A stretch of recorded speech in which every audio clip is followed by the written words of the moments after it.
보다는 오히려 자꾸 거기 아까 역량적인 부분이 더 중요하다. 그래서 총무관리 파트의 채용을 전망해 보면, 그래서 경영지원직군이 다 그래요. 기업이 성장을 못하기 때문에. 그렇기 때문에 현재는 정체적인 시점이기 때문에 총무조차도 인원을 많이 확대해서 뽑기는 애매할 수 있어요. 그리고 결혼이 생기면 그 정도로 뽑는데 결혼이 생기더라도 안 뽑는 경우가 많아요, 실제. 총무 파트는 자꾸 줄여갈수록 시스템화 외주화를 돼버리니까 예전 따지면 식당도 관리해야 되고 경비 아저씨도 관리해야 되고 차량도 관리해야 되고 그러면 이걸 반드시 한 명이 가지고 해야 되지만 이거 다 외주 줘버렸다는 거. 차량은 렌트카. 거기서 그냥 정비라든지 이런 거 전화만 하면 거기서 다 알아서 하는 거고. 경비도 다른 외주. 식당도 그냥 외주. 이래 돼 버리니까 그래 보니까 자꾸 인원이 줄어요. 그래서 총무 인원이 과거보다는 많이 줄어 있고 그 와중에 조직이 커지지 않기 때문에 이게 엄밀해서 뽑을 수 있는 영역이 별로 없어요. 그래서 물론 그만두는 경우는 뽑겠지만 그런 것들이 있다. 그렇기 때문에 좀 전체적인 거는 많이 안 뽑을 거다. 그리고 얘들 성장 중심하고 생존 중심이 되면 최대한 시스템화하고 외주화를 되게 되면 총무 조직이 슬림화되고 있어요. 그래서 인원 자체가 그렇게 많지 않다는 거. 그래서 신입사원 소요 자체도 많지 않다는 걸 좀 기억하면 되고요. 최소 인원으로 긴축 경영이 총무에서는 가장 쉽게 할 수 있거든요. 왜냐하면 저걸 시스템화 외주화하고 그 다음에 현업부서에서 단순 방법으로 잡으면 줘버리면 총무 인원이 없어도 되는 경우, 총무 인원이 극히 예전보다 10명이 될 게 한 2~3명이 돼도 다 할 수 있거든요, 실제. 그렇기 때문에 총무의 신규 인원은 자꾸 늘지는 못할 거라는 게 좀 부정적인 얘기입니다. 그래서 그런 부분을 가지고 있다. 그 다음에 업무 특성상 얘기했듯이 남성을 선호한 경향이 약간은 있습니다. 왜냐하면 비품이나 자산 소모품 관리, 창고 관리를 해야 되기 때문에 직접 물건을 A4지를 들고 움직이거나 이런 것들을 굉장히 필요하기 때문에 약간의 남성적인 선호를 한다. 하지만 얘기했듯이 남성적만 가는 건 아니에요. 실제 제가 최근에 이제 그 현대자동차 1차 협력업체인데 매출 규모가 5천억이 넘는 회사가 있습니다. 거기에 이제 총무 파트에 국문과 전공했던 여자친구를 입사시킨 적이 있습니다, 실제. 그래서 거기에는 뭐냐면 그 분야의 총무 파트인데 아까 말씀드렸듯이 총무 파트 모집만 나와 있어요. 실제적인 세부적인 업무가 없어가지고 그 친구한테 분명히 전화하라고 그러죠. 그러니까 전화를 하니까 총무 파트인데 근태관리 담당자를 모집한다. 그러면 성산이 있겠다. 여자친구라도 성산이 있겠고 국문학과 왜? 국문학과는 엄밀해서 총무는 전문 지식이 필요 없다고 그랬죠. 그래서 포괄적인 국문학과, 좋아, 국문학과 그걸로 하자. 이래가지고 지원을 했다는 거예요. 지원했는데 그 친구가 굉장히 보기보다는 진짜 여성스러운, 진짜 작고 여성스러운 스타일인데 총무는 약간의 남성 성향을 가진다고 그랬죠. 근데 업무상은 여성 업무지만 약간의 성향을 가지기 때문에 그 친구의 자기소개서를 조금 바꾸었습니다. 그래서 바꾼 게 아니고 그 친구의 경험을 따져보면 굉장히 누가 볼 때도 여성적이고 왜소한 성격인데 그 친구의 이력이 특이한 게 있어가지고 일단은 첫 번째가 집이 슈퍼마켓을 합니다. 그래서 그 주말마다 슈퍼마켓에 진짜 일을 해요. 얘 박스 옮기고 하는 그런 스토리를 하나 썼고요. 두 번째는 그 친구가 태권도를 했는데 태권도를 고등학교 때까지 했어요. 그래서 그 얘기를 했다는 거죠. 그래서 그 얘기를 하다 보니까 이 너무 섬세한 분위기가 반감이 되면서 그래서 총무 쪽에서 굉장히 괜찮다고 생각해서 지금 입사를 한 거예요. 그래서 약간의 업무 특성상 여성이 반드시 필요한데 전반적인 것들을 좀 생각해가지고 해야 된다. 하기 때문에 좀 남성 성향하더라도 여성의 직무 따라서 반드시 갈 수 있는 데가 많다. 그렇기 때문에 공고가 나오면 사전에 반드시 확인해봐라. 전화해보는 것들이 여기 있다.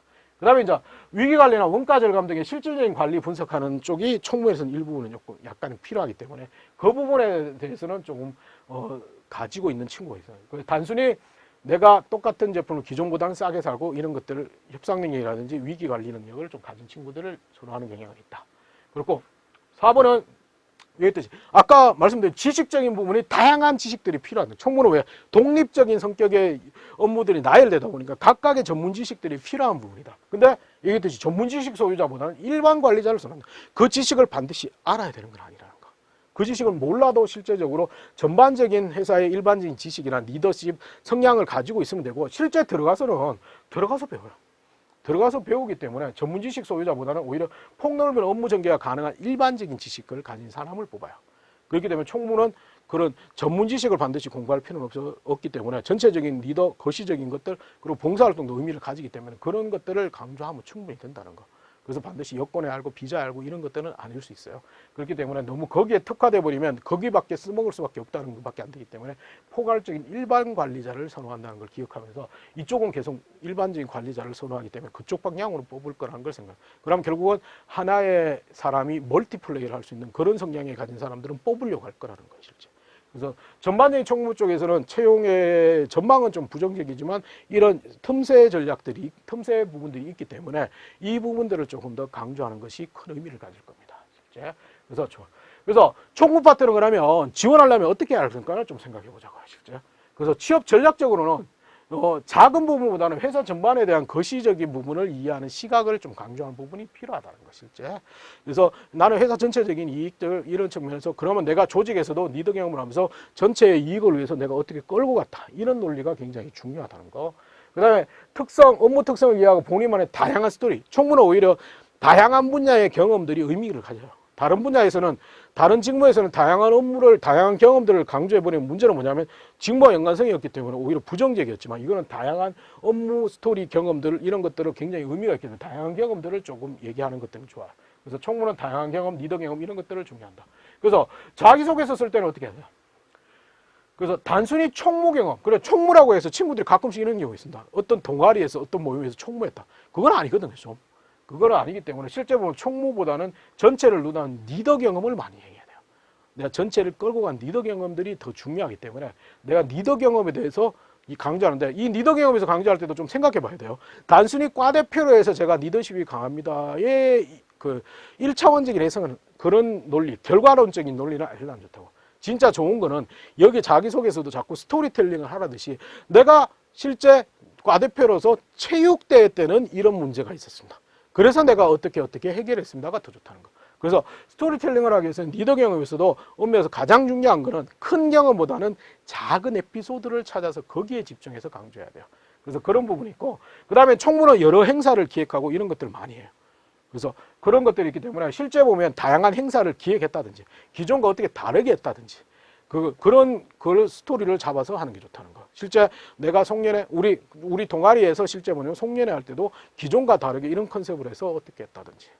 그러면 그 과정 속에서 내가 어떤 다양한 방법을 준비했고 다양한 노력을 했다든지 이런 행사 기획, 이런 쪽도 굉장히 의미를 가져요. 그래서 행사 기획이나 이런 것들 쪽으로 좀 의미를 가지는 것들이 있기 때문에 그 스토리를 좀 강조하는 게 맞다. 그 다음에 말씀드렸지, 아주 중요한 게 고객지향적인 사고라고 그랬죠. 총무는 내가 단순히 뭐랄까 가장 중요한 부분은 뭐냐면 다른 사람의 입장에서 내가 고민하고 현업 부서에서 대해서 그 사람들의 이익이 되기 위해서 그 사람들이 편리하게 일을 잘하게 하기 위해서 하는 것이 총무라고 그랬죠. 그렇기 때문에 고객지향적 사고, 그래서 아르바이트를 했다든지 고객 눈높이에 맞춰가지고 어떻게 했다든지 그런 경험을 반드시 자기소개서에 넣어야 된다는 거. 그런 부분. 그 다음에 이제 총무는 여성들이 생각할 때는 가장 중요한 거는 아까 얘기했듯이 약간의 남성적인 성향을 가진다고 그랬죠. 그렇기 때문에 여성적인 섬세함보다는 남성적인 스토리, 음미라서 조금 적극적으로 움직이고 적극적으로 주어진 역할이나 주어진 교육만을 열심히 배웠다는 게 아니고 내 스스로 받고 나와서 찾아야 했다. 능동적으로 행동했다. 과거 주어진 역할보다는 더 도전적인 목표를 세워서 했다. 이런 스토리가 굉장히 좋거든요. 그래서 그런 적극적인 남성적인 냄새를 약간 움직이고 능동적으로 움직이고 적극적으로 움직이는 모습의 스토리를 넣어주는 게 좋다는 거예요, 여성들은.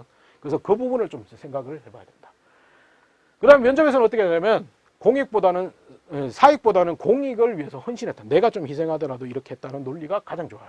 총무는 항상 보면 어머니 역할처럼 숨어서 나는 인정 못 받더라도 남들을 위해서 어떻게 했다는 게 가장 좋기 때문에 그런 것들.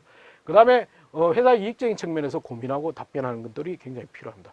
대부분은 자기 중심적으로 하는 게 아니고, 그 다음에 행사 기획했던 거는 반드시 자소서에 적고 그거는 반드시 얘기해야 되기 때문에 거기 관점에서. 근데 저걸 얘기할 때도 가장 중요한 거는 기존과 어떻게 다르겠다.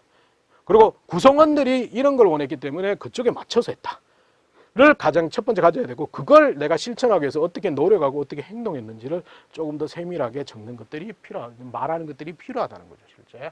그래서 그런 부분을 좀 해요. 그래서 총무 관련 면접 질문들은 이런 겁니다. 대표적인 면접 질문들은 총무 담당자로 송년회 행사를 한다면 어떤 프로그램? 진짜 기존에는 어떻게 했는데 그걸 알아야겠죠. 기존에는 대부분이 이렇게 했는데 물론 그 회사가 어떻게 했는지 몰라도 돼요.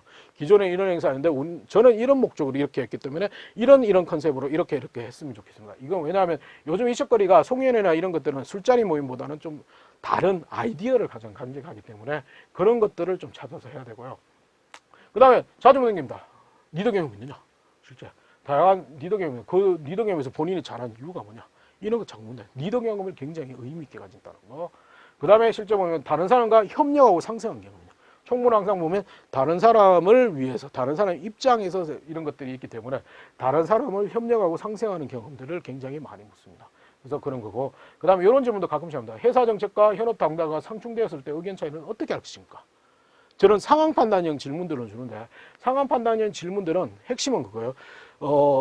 어떤 상황에서 이렇게 하겠다 저렇게 하겠다 흑백 논리를 묻고 싶어서 하는 건 아니에요. 상황 하나밖에 안 줬기 때문에 나머지 상황은 내가 만들면 돼요. 그래서 회사 정책이 현업 담당자가 상충될 때 어떻게 할까요? 실제 그 회사 정책 자체가 전사에 영향을 미치고 그 직원들한테 실제 일상 업무에 굉장히 영향을 미칠 때는 어떻게 할 거고요? 회사 정책이 그냥 일회성의 정책이라면 어떻게 할 거고? 이런 식으로 상황 판단의 질문은 하나의 상황을 주면 나머지 과정은 내가 만들면 됩니다. 그래서 내 스스로 추가적으로 만든 다음에 이럴 경우는 이렇게 할 거고 이럴 경우는 이렇게 할 겁니다 라고 단계적으로 답변하면 됩니다. 근데 이런 상황 판단의 질문은 친구들이 자꾸 어떻게 하냐면 단답형으로 답변한다는 거. 이렇게 할 겁니다. 저렇게 할 겁니다. 이건 아니라고요, 실제. 그래서 이 상황 판단의 질문이 굉장히 많아지고 있어요, 실제. 이 부분은 엄밀해서 과거에는 인적성 검사에 나와 있던 질문들이었는데 인적성 검사에서 상황 판단형 질문이 빠지면서 면접에서 많이 질문한다는 거예요. 그래서 그 관점으로 답변을 하면 되고요. 그 다음에 자신의 장점이 총무에 직접적으로 기여할 수 있는 방법. 이런 것들은 자꾸 물을 수 없거든요. 타인의 신뢰를 여기서 어떻게 했느냐. 그 다음에 다른 사람의 반대를 무릅쓰고 자신이 추진하느냐. 이거는 굉장히 이슈. 왜냐하면 총무는 결정하면 항상 보면 다른 부서 직원들이나 다 싫어하거든요. 왜 우리 맞게끔 왜 이 총무가 오면서 현업 담당자 현업 부서를 요구하는 걸 딱 해주면 회사 입장에서는 다 해줄 수는 없잖아요.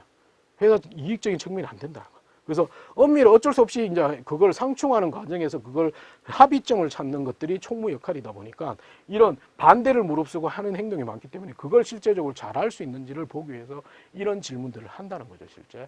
그래서 이런 부분들을 좀 생각을 해봐야 된다. 그래서 총무는 항상 보면 그 갈등이나 이런 것들을 많이 겪는 부분이 있다는 걸 기억하면 되고요.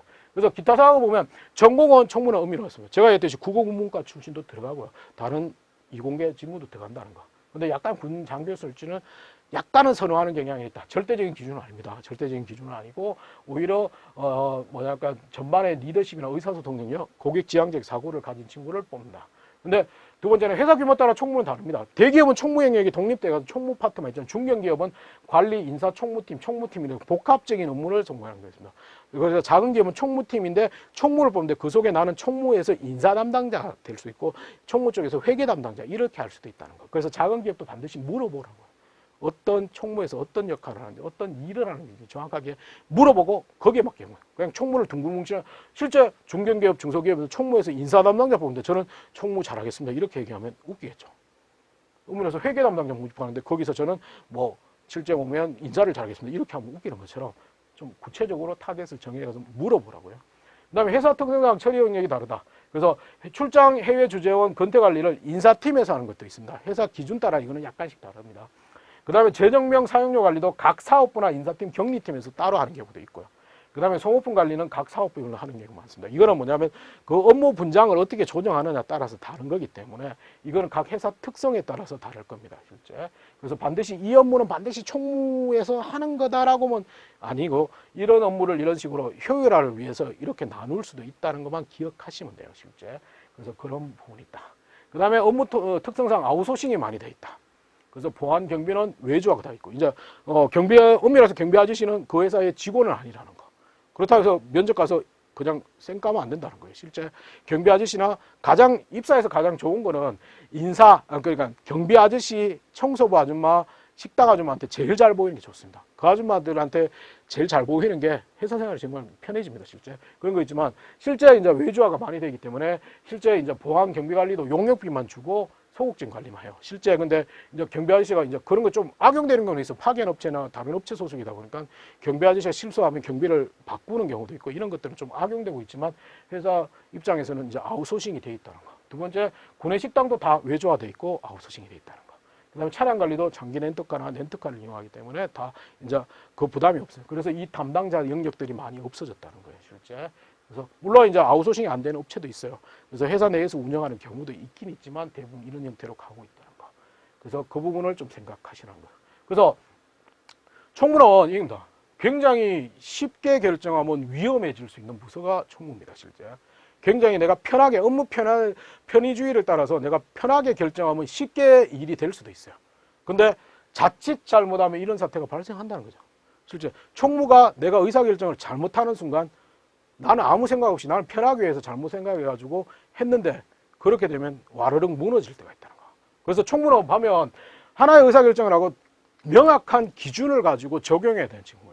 그래서 내가 조금 더 친하다고 해서 그 사람한테 볼펜 한 자루 줄 걸 두 자루 줘버리면 어떻게 되냐.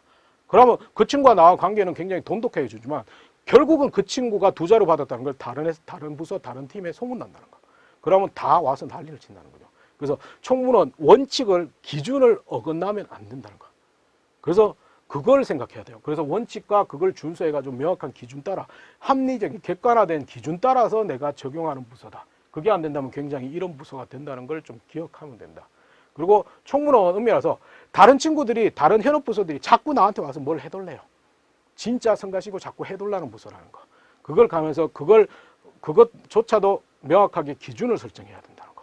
왜냐하면 다른 부서가 해달라는 거 그걸 다 따라가다 보면 회사에 이익이 안 된다는 거. 그리고 엄밀해서 내 업무의 효율성이 없어진다는 걸 기억하면 돼요. 그래서 그 부분을 또 기억하고, 그 다음에 중요한 거는 시간 관리가 굉장히 중요해요. 총무는 아까 했듯이 독립적인 업무를 한 사람이 하는 게 아니고 멀티플레이를 한다는 거.